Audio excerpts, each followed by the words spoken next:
nchi hii ni mgeni, naenda nchi fulani, unafanya maandalizi kwa ajili ya safari yako ya kidunia. Je, hii ni safari ambayo kwamba unakwenda urudi tena duniani?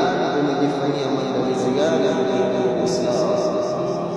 Kijana unataka kuoa, unafanya mlango, unachanga kijihela kijisenti, unafanya kazi usiku na mchana, ulali, unakwenda mbio kwa sababu umeona vitu fulani mrembo, unataka kwenda kutoa mahari, unafanya istidad kwa ajili ya Uislamu.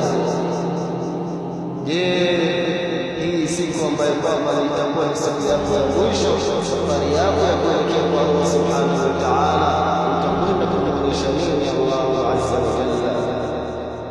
Ni yapi ambayo kwamba umejiandalia wewe zamani utakapokwenda kukutana na Allah subhanahu wa ta'ala?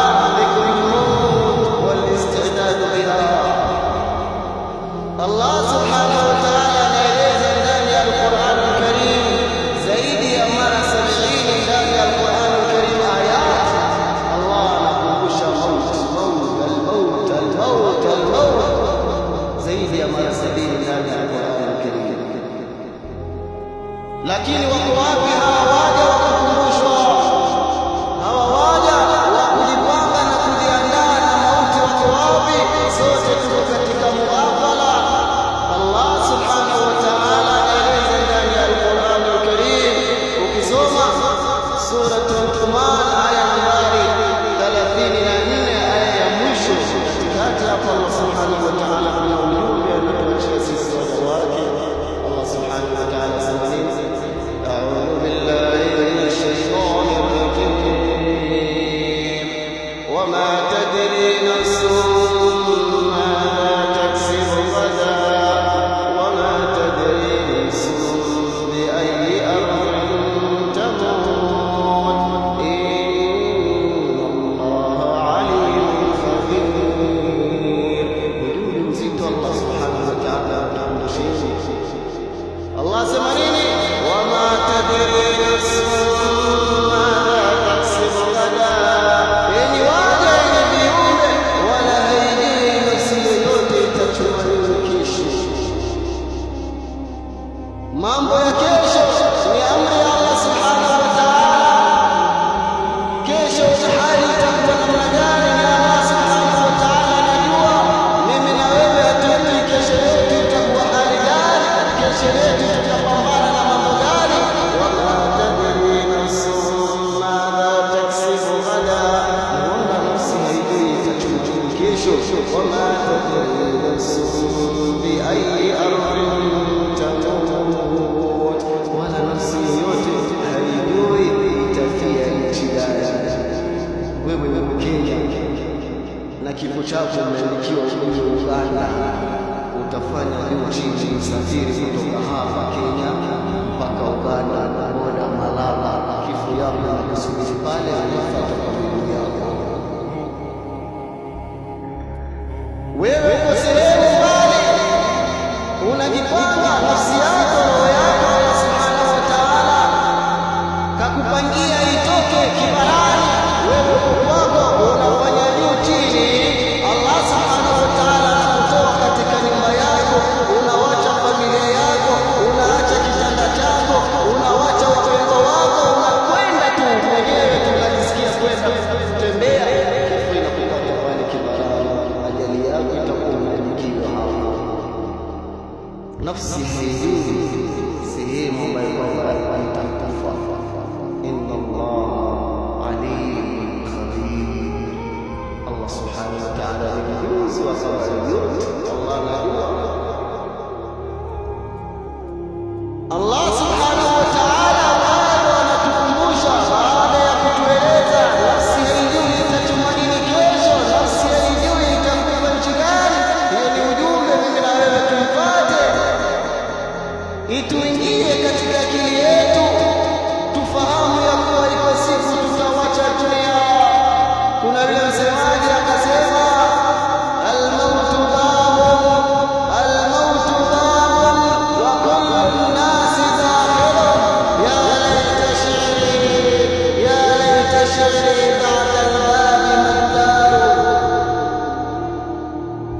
maana akasema al-mautu, sikilizeni vizuri, mauti ni mlango wa kullu nasi dakhilu, na kila mtu atapitia katika huo mlango.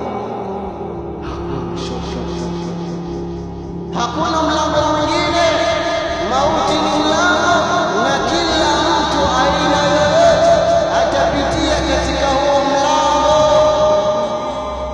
Tajiri atapitia huo mlango wa mauti, maskini atapitia katika huo mlango wa mauti, mfalume atapitia katika huo mlango wa mauti, waziri atapitia katika huo mlango wa mauti, mbunge atapitia katika huo mlango wa mauti, rais wa nchi usiku atapitia katika huo mlango wa mauti.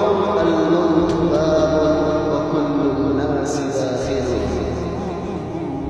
Ya laita shi'ri, wewe mwanadamu, fikiria, piga mahesabu yako, baada al-babi maddaru, baada ya kuingia katika huo mlango wa mauti maddaru, utaingia katika nyumba gani?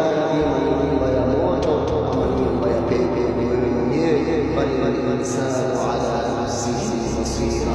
Ni wewe mwenyewe sasa utaamua baada ya kufa na yale amali ulifanya hapa duniani, ulimchezea Allah subhanahu wa ta'ala, basi nyumba yako itakuwa ni moto. Naudhu billahi min dhalik. Na wewe ukamsujudia Allah subhanahu wa ta'ala, ukamridhisha Allah subhanahu wa ta'ala, na ukaleta vitendo vizuri hapa duniani, ukasaksii, basi wewe mlango wako, nyumba yako itakuwa ni nyumba ya jannatul firdausi al-a'la, kwa sababu umefaulu kuja kucheza duniani. Mtume Muhammad sallallahu alaihi wasallam asema, zamani mwanadamu atakapokufa, atakapoondoka katika mgongo wa ardhi, yeye mnajua pale kaburini anapitia hali gani? Maisha ya dunia nini mnasoma? Maisha ya barzakh kweli mnasoma? Watoto wetu tunawasomesha mambo ya dunia, mambo ya hali ya juu, ndege namna ya kuitengeneza, engineering ya hali ya juu, pilot sijui daktari kufanya operation. Je, hawa watoto wetu, je, hii generation inajua kaburi kuna mambo gani yanapatikaniwa ndani yake? Watoto wetu, vijana wetu, wazee wetu hawana habari. Sisi tunakimbilia elimu ya mambo mengine, hatutafuti elimu ya kaburi itakuwa namna gani, njuzi ujue kaburini hali itakuwa namna gani. Mtume asema al-qabru imma rawdatun min riyadil janna au hufratun min hufarin nar. Ni haya mambo mawili tukutu, ima iwe wewe umefaulu hapa duniani, ukazikwa pale, ukawekwa pale mwana ndani, Allah subhanahu wa ta'ala atakujalia lile kaburi lako, iwe mabustani miongoni mwa mabustani ya peponi, unapata neema za peponi ukiwa ndani ya kaburi yako, ikiwa ni mtu mzuri umefaulu. Kinyume chake ulikuwa mbaya, kaburi inakuchenchia, hali yako itakuwa taabani, itakuwa wewe umeingia katika mashimo miongoni mwa mashimo ya motoni. Allah tuhifadhi. Sayyidina Ali radhiyallahu anhu, zamani alipokuwa akisikia mawaidha, akisikia watu wakizungumza kuhusu mauti, alikuwa anasikitika kidogo tu, lakini Sayyidina Ali zamani akisikia maisha ya kaburi namna ilivyo inakutisha, kaburi kila siku inanadi, enyi wanadamu, ya ibn Adam, wewe unatembea juu ya mgongo wangu kwa kuringa, iko siku utakuja chini hapa ndani kwangu. Wewe mwanadamu unajifanya kiburi, kiburi yako kwa siku moja itaisha, mimi nitakwenda kuikomesha hapa chini yako. Kaburi inasema, ya ibn Adam, ewe mwanadamu, unanijua mimi kaburi sifa zangu ni zipi? Mimi ni jumba, ni majumba ya wadudu. Kaburi inasema mimi ni nyumba ya giza. Kaburi inasema mimi ni nyumba ya upweke. Lakini sisi hatusikii wala hatusomi. Kuna mshairi mmoja alitunga shairi kuhusu mauti, hali ilivyo zamani Mungu inapomkusibu maiti, huwa msikia zaidi anaenda wewe tunakusikia. Maiti huona zaidi anaenda wewe tulio hai tunapoona. Ndio maana unaona maiti akifa, ile macho yake Mtume Muhammad sallallahu alaihi wasallam anasema ziko, kwa sababu anaona mbali sana. Mshairi akasema laysa al-gharibu gharib ash-sham wal-yamani, inna al-ghariba